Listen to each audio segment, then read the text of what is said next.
এতগুলা জিনিস একসাথে দেখে তো মাথা খারাপ হয়ে গেছে। তো যাই হোক, আমি তো জানি এটা আমি পাবো না, কারণ আমার কপাল এতটাও ভালো না। তো গিয়েছিলাম একটি টিভি কিনতে শোরুমে, সিঙ্গারের। তো আমাদের টিভিটা গুগলে কানেক্ট করে দিচ্ছিল, এই সুযোগে আমি একটু ভিডিও করে নিলাম। কেমন হয়েছে সবাই কমেন্ট করে জানাবে, আর যদি ভিডিওটা ভালো লাগে অবশ্যই শেয়ার করে পাশে থাকবে। তো আমি চারিদিকে ঘুরে দেখছিলাম, তো সিঙ্গারের হচ্ছে নতুন একটা ইয়ে দিয়েছে যে যার কপালে ওইটা থাকবে সে তো বড়লোক।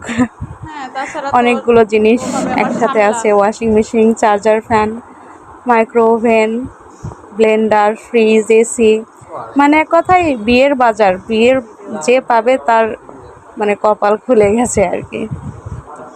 তো এটা মিনিমাম হয়তো ফ্রিজ যে কিনবে অনেক বড় সেটার সাথেই পাবে, একদম লটারি সিস্টেম।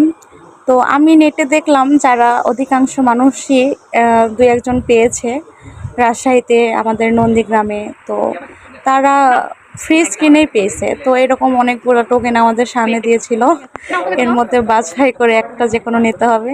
তো আমি একটা বাছাই করে নিলাম, ওকে দিলাম। এবার ঘষা হবে, দেখা যাক কি আছে কপালে। তো আমার তো একদমই এগুলা দিয়ে নাই, কারণ আমার কপাল আসলেই অনেক খারাপ, আমি কখনো কোনো কিছু পাই না। তো পরে উঠতেছিল না, অনেক ঘষাঘষি করার পর দেখা গেল যে পেয়েছি অনেক, যা পাইছি খুশি আর কি। 650 টাকা পেয়েছিলাম, ভালোই একটা বুদ্ধি করছে ঈদের আগ দিয়ে।